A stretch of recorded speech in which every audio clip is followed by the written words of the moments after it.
প্রথমবার এমপি হওয়ার আগে কারো সম্পদ ধরেন 1 কোটি ছিল, 5 বছর পরে দ্বিতীয়বার তিনি তার স্টেটমেন্ট জমা দিচ্ছেন সম্পদের, সেখানে তিনি বলতেছেন এখন তিনি 26 কোটি টাকার মালিক।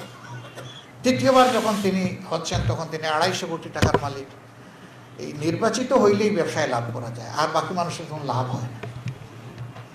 মারাত্মক লাভজনক ব্যবসায়ী রাজনীতিটা। সর্বকালেই সমাজে কিছু আগাছা পরগাছা কিছু আবর্জনা থাকে, এখনো আছে।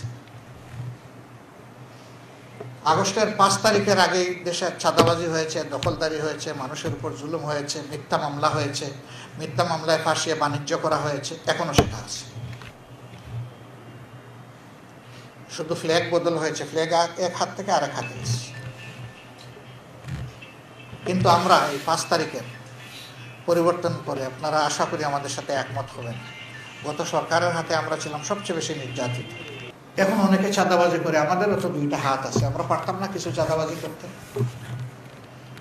ফুটপাত দখল থেকে শুরু করে বিভিন্ন জায়গায় দখলদারি হয়, আমরা কি কিছু দখল নিতে পারতাম না?